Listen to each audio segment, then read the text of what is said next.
이번 선거에서는 사실은 TBS 방송의 공정성과 편향성 시비도 서울시장 선거에서 꽤 큰 이슈가 됐었습니다. 이 자리에 나온 박정아, 박수현 두 분의 견해도 저희 스튜디오에서 정말로 팽팽하게 달렸습니다. TBS, 특히 김어준 씨의 교통방송이 편향적이다라는 야당 박정아 대변인의 의견과 나름 저널리즘의 균형성과 공정을 갖고 있다라는 박수현 민주당 후보소통장의 의견이 정반대로 부딪히기도 이 자리에서 했었는데, 자, 이제 서울시장의 오세훈 후보가 당선되면서 TBS, 특히 김어준 씨 방송에 관한 문제도 선거 이후에 문제로 부상하게 됐습니다. 어제 김어준 씨가 출구조사 결과가 나온 후에 본인의 방송에서 이렇게 방송을 했습니다. 저는 이제 뉴스공장에 존폐 위기에 걸린 거 아닙니까? 그래서 만약에 이번 후보가 당선된다. 이번 후보가 당선되면 저희가 프로그램의 색깔을 완전히 바꿔야 돼요. 코너도 바꿔야 되기 때문에 미리 김어준의 교통공장 해야 되는 거 아니에요? 교통공장. 생활정보공장. 생활정보공장. 교통공장. 1부 강변북로, 2부 올림픽대로, 3부 1번 국도 뭐 이런 거 하면 되는 거 아니에요? 자, 박정아 대변인, 야당에서는 네. 김어준 씨의 이제 교통공장이 아니라 뉴스공장에 대해서 계속 편파성 비판을 해오셨는데, 이제 이 대목도 지금 사실 논란이에요. 어떻게 보셨습니까?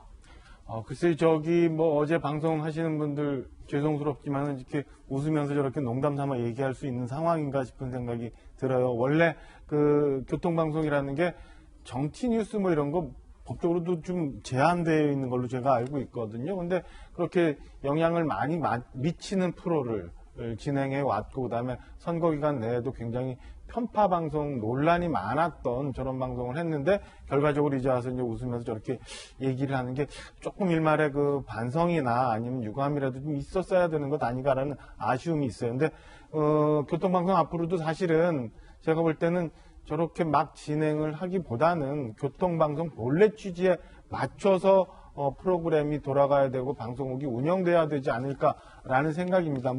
미디어 재단을 만들어서 서울시하고는 관련이 없다고 자체적으로는 주장을 하고 있습니다만, 사실은 저 교통방송을 만드는데 그 재단에 80% 가까이 400억 가까운 서울시민의 세금이 들어갔고, 지금도 매년 교통방송을 운영하는데 400억 가까운 서울시민들의 세금이 들어가는 거거든요. 그러니까 서울시민들의 입장에 서서 생활과 교통과 그다음에 시민들이 바라는 바가 뭔지에 대해서 얘기를 하고 그런 프로그램을 만들어가는 게 맞지 않나라는 생각이 저는 여전히 오늘 아침에도 계속 드는 상황입니다. 자, 오세훈 당선인도 김어준 씨의 뉴스 공장에 대해서, 교통방송 김어준 씨의 뉴스 공장에 대해서 지속적으로 문제를 제기해 온 바 있습니다. 들어보시죠. TBS에 대해서 정치 편향 논란이 있다면서 서울시가 재정 지원을 하지 말아야 한다고 지금 주장을 하고 있습니다. 여기에 대해서는 혹시 어떻게 생각하세요? 시장이 되면 그 부분에 대해서는 분명히 바로잡을 건 바로 잡아야 됩니다. 그게 예산 지원을 안 하는 형태가 될 수도 있고요. 언론이라면 언론답게 중립적으로 객관적으로 보도할 수 있도록 주변 환경을 만드는 것, 이것이 사실 가장 원칙적인 대응 아니겠습니까?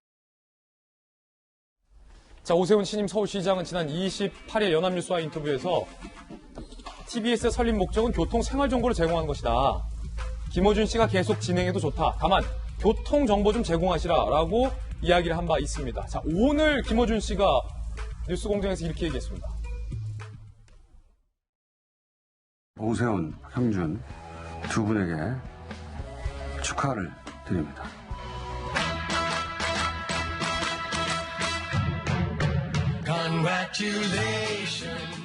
뉴스공장은 또 이제 어제 막방인 줄 아는 분들이 많았지 않습니까? 예. 그리고 막방이길 바라는 분들도 많을 텐데, 그게 어렵습니다. 오세훈 시장 시절에 오세훈 당선자 덕분이에요. 아이러니입니다, 이게. 자, 김어준 씨의 이야기까지 한번 들어봤습니다.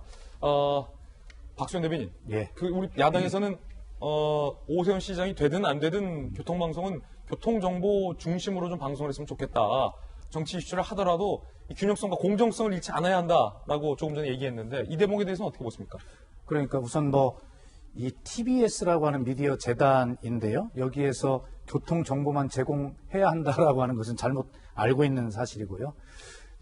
그 중에서 김어준의 뉴스공장이 정책 편향성이 있느냐라고 하는 문제에 대해서 우선 제 개인적 견해를 말씀드리면 저희 민주당 입장이나 진보 진영에서 보면요.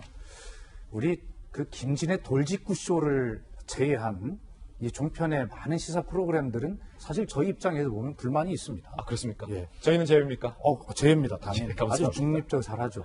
그런데 정말 그 어떤 편성의 독립권의 보호막 아래 어떤 주제의 선택이나 이런 것들이 굉장히 진보 진영에 불리한 요소들을 다 배치를 하지 않습니까? 그런 측면에서 보면 전체적인 측면에서 균형 측면에서 그 김어준의 뉴스공장이 그래도 또 진보의 입장을 대변하는 그런 균형추의 역할을 한다라고 저희는 전체로 놓고 이제 보고 있는 것이고요.